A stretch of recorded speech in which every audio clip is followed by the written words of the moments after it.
Assalamualaikum warahmatullahi wabarakatuh.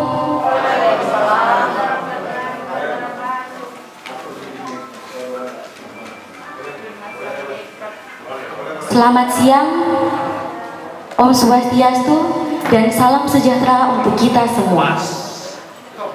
Nama saya Dia Pratiwi dan saya akan membacakan pidato tentang biografi Bung Karno. Soekarno pada waktu kecil bernama Kusno lahir di Lawang Seketing, Surabaya pada hari Kamis tanggal 6 Juni 1901. Putra kedua dari pasangan Sokemi Sosrodihardjo dengan Ida Ayu Nyoman Rais Ribet. 1916 tamat dari ELS Mojokerto, kemudian meneruskan pendidikan di HBS Surabaya. Soekarno kemudian tinggal di rumah Umar Said Djokro Aminoto. Dari sanalah beliau mengenal dengan dunia perjuangan yang membuatnya menjadi pejuang sejati. Soekarno dalam buku Soekarno Penyambung Lidah Rakyat Indonesia, Bung Karno mengatakan, seluruh waktuku kuhabiskan untuk membaca. 1921 tamat dari HBS dan melanjutkan di Teknik High School di Bandung. 1926 tamat dari Teknik High School di Bandung. Soekarno menulis artikel yang berjudul Nasionalisme, Islamisme, dan Marxisme. Beliau menyuruhkan agar semua golongan yang ada di Indonesia bersatu menghancurkan kolonialisme dan imperialisme untuk menuju Indonesia yang merdeka. Dalam buku Di Bawah Bendera Revolusi Jilid 1, Bung Karno menyatakan, kaum imperialis perhatikan, apabila dalam waktu yang tidak lama lagi perang Pasifik menggeledak, menyambar-nyambar, membelah angkasa, apabila dalam waktu yang tidak lama lagi Samudra Pasifik menjadi merah oleh darah dan bumi di sekitarnya bergetar oleh ledakan bom dan dinamit, di saat itulah bangsa Indonesia melepaskan dirinya dari belenggu penjajah dan menjadi bangsa yang merdeka. Setelah berpidato, Soekarno dan beberapa tokoh penting lainnya ditangkap dan dipenjara oleh Belanda. Dari dalam penjara inilah Bung Karno membuat pidato yang fenomenal yang dikenal dengan Indonesia Menggugat.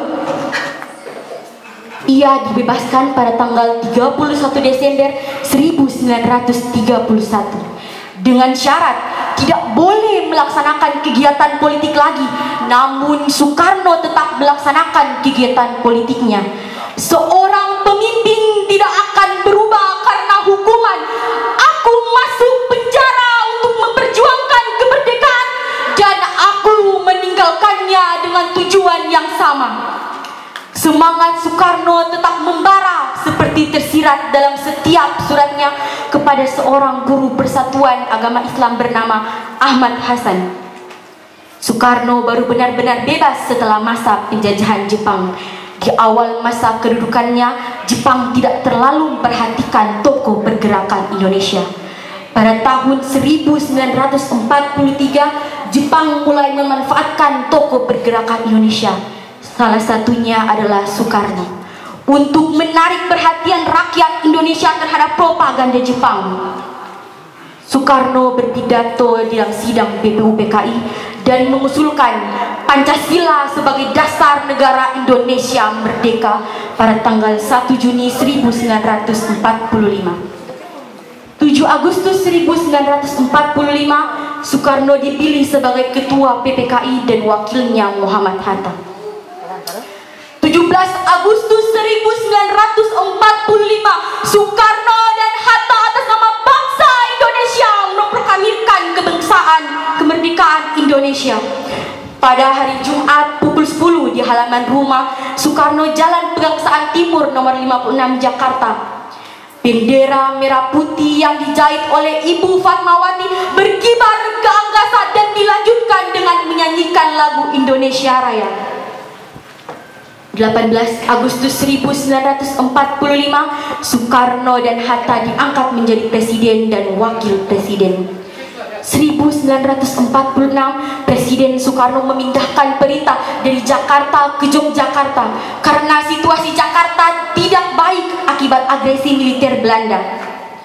1948, di Madiun meletus pemberontakan PKI di bawah pimpinan Musso. Soekarno dalam siaran radio mengucapkan, seluruh rakyat Indonesia memilih Soekarno, Hatta atau Musso. 1948 terjadi agresi militer Belanda kedua. Yogyakarta diduduki oleh tentara kolonial Belanda dan pemimpin lainnya diasingkan dan dikembalikan setelah penjajahan Romawi 1949. 1949, konferensi meja bundar antara Indonesia dan Belanda mendapatkan pengakuan secara de jure. Indonesia secara sah menjadi negara serikat dan Soekarno menjadi Presiden Negara Republik Indonesia Serikat. 1950, Presiden Soekarno kembali ke Jakarta dan membubarkan Negara Republik Indonesia Serikat dan menjadi Negara Kesatuan Republik Indonesia. Dalam buku Warisi Api Sumpah Pemuda, Soekarno mengatakan, berilah saya 1000 orang tua, niscaya aku cabut Semeru dari akarnya.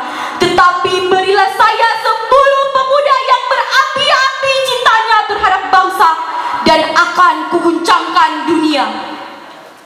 11 Maret 1966, Presiden Soekarno mengeluarkan surat perintah kepada Letnan Jenderal Soeharto yang dikenal dengan Super Semar yang berisi 1. Mengambil segala tindakan yang dianggap perlu untuk menjaga keamanan, ketenangan serta kestabilan jalannya pemerintahan dan kewibawaan Presiden. 2. Mengadakan koordinasi pelaksanaan perintah dengan Panglima Angkatan lain dengan sebaik-baiknya. 3. Supaya melaporkan segala sesuatu yang dianggap bersangkut paut tentang koordinasi tersebut. 21 Juni 1970, Presiden Soekarno meninggalkan dunia di Rumah Sakit Pusat Angkatan Darat Gatot Subroto, Jakarta. Beliau disemayamkan di Wisma Yaso, Jakarta dan dimakamkan di Blitar, Jawa Timur. Bangsa yang besar adalah bangsa yang menghormati jasa pahlawannya. Terima kasih.